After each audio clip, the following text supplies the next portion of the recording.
Picture this for a moment. You're doing exactly what you were told to do to stay healthy after 50. You wake up, put on your workout clothes, maybe even feel proud of yourself for not skipping exercise. But what if I told you that some of the most common exercises people over 50 do every single day might quietly increase your risk of stroke, without pain, without warning, without you realizing anything is wrong? That sounds scary, I know. And before you panic, let me be very clear. Exercise is powerful. Movement can literally save your life. But the wrong type of exercise, done the wrong way at this stage of life, can put dangerous stress on your blood vessels, your heart, and your brain.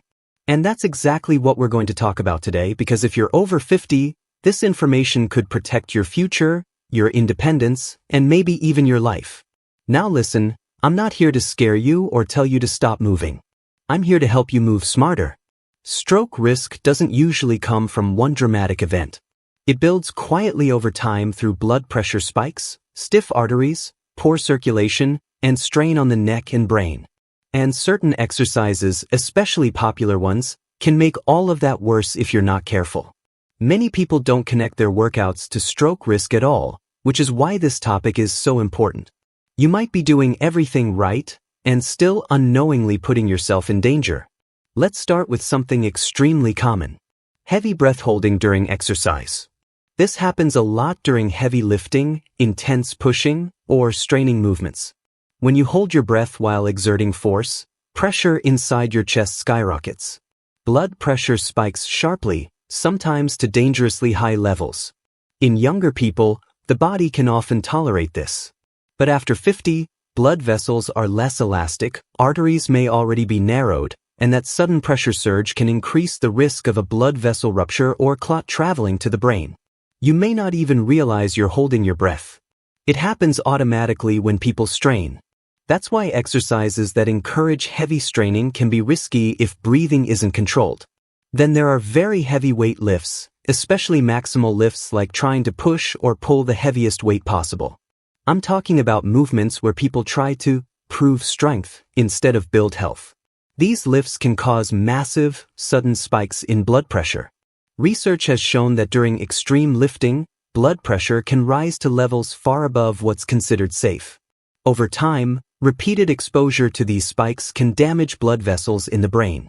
It doesn't mean strength training is bad. It means the style matters. Controlled resistance, moderate loads, smooth breathing, and steady tempo are far safer than chasing heavy numbers. Another exercise many people don't think twice about is intense neck straining or forceful neck movements. Some exercises involve strong neck flexion, extension, or twisting under load. The arteries supplying blood to the brain pass through the neck, and aggressive movements can irritate or compress these vessels. In rare but serious cases, this can contribute to arterial injury. As we age, the structures in the neck become more vulnerable, and aggressive neck-focused movements can create unnecessary risk. High-impact exercises are another big one. Jumping, pounding, and explosive movements may look impressive, but they can sharply raise blood pressure and stress the cardiovascular system. Movements like intense jumping routines, explosive sprints without preparation, or high-impact aerobics can be especially risky for people with underlying high blood pressure, which many adults over 50 have, sometimes without knowing it. The issue isn't just the impact on joints, it's the sudden cardiovascular demand. Rapid heart rate acceleration combined with pressure spikes can strain the system more than it can safely handle. Now let's talk about exercises that involve extreme head positioning, especially when the head is lowered below the heart for prolonged periods. Movements where you're inverted or your head stays down for too long can increase pressure in the blood vessels of the brain. For someone with healthy circulation, this might just feel uncomfortable. For someone with vascular issues, it can increase the risk of dizziness, fainting, or worse.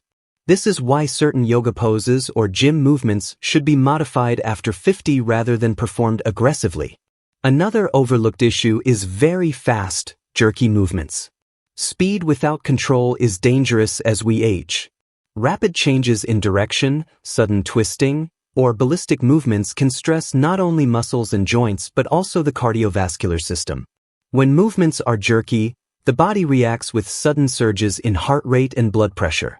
Smooth, Controlled motion is far safer and just as effective for maintaining strength and mobility. Let's talk about exercises done to exhaustion. Pushing to the point where you feel dizzy, lightheaded, or nauseous is not a badge of honor, especially after 50. Extreme fatigue puts the nervous system under stress, and blood pressure regulation becomes less stable. This is when people are more likely to experience dangerous drops or spikes in blood pressure. If you've ever finished a workout feeling like the room is spinning, that's not a good sign. That's your body asking you to slow down. Another risky habit is exercising through pain in the head, neck, or chest. Many people ignore warning signs because they think discomfort is normal. But headaches during or after exercise, pressure in the neck, or unusual tightness in the chest should never be brushed off. These can be signs that blood flow is being compromised or blood pressure is rising too high. Exercise should challenge you, but it should not produce alarming symptoms. Let's also talk about prolonged static holds where you tense muscles without movement, especially while holding your breath. These types of exercises can dramatically raise blood pressure because blood flow is restricted while the muscles are under tension. Again, younger bodies may tolerate this better, but aging blood vessels do not like prolonged pressure. If you enjoy these exercises, they should be done gently, briefly, and with continuous breathing. Another common issue is exercising in extreme heat. This isn't an exercise itself, but it turns otherwise safe movements into risky ones. Heat causes dehydration, thickens the blood, and strains the cardiovascular system. Dehydration alone can increase the risk of clot formation. When combined with intense exercise, the risk goes up even more. Many strokes are triggered by a combination of factors, not just one thing. Heat and overexertion are a dangerous mix. Finally, there's the issue of copying workouts designed for much younger people. Social media is full of intense routines that look exciting but aren't designed with aging bodies in mind. Trying to keep up with fast-paced, high-intensity programs without modification can push your cardiovascular system beyond safe limits. Your body at 50, 60, or 70 is not broken, but it does operate differently. Respecting that difference is a form of self-care, not weakness. Now, I want to pause here and say something very important. Avoiding these exercises does not mean becoming inactive. In fact, the right kind of movement dramatically lowers stroke risk. Walking, controlled strength training, gentle cycling, swimming, balance work, mobility exercises, and breathing-focused workouts all improve circulation, lower blood pressure, and support brain health. The goal is not intensity for the sake of intensity. The goal is consistency, safety, and sustainability. Your brain loves steady blood flow. Your arteries love smooth pressure changes. Your heart loves rhythmic movement, not sudden shock. When you choose exercises that support these things, you're not just working out, you're protecting your future. I've seen so many people over 50 feel confused because they hear messages like, push harder, or no pain, no gain. That mindset can be dangerous at this stage of life. Smart exercise feels challenging but controlled. You should finish a workout feeling energized, not destroyed. Strong, not shaken. Calm, not dizzy. If you're watching this and thinking, I've done some of these exercises for years, don't panic. This isn't about fear, it's about awareness. Small adjustments make a massive difference. Slowing down, breathing properly, reducing load, avoiding extreme positions, and listening to your body can dramatically reduce risk while still giving you incredible health benefits. And remember, stroke risk isn't just about exercise. Sleep, stress, hydration, nutrition, and medication management all play a role. But movement is one of the few things you can control every single day.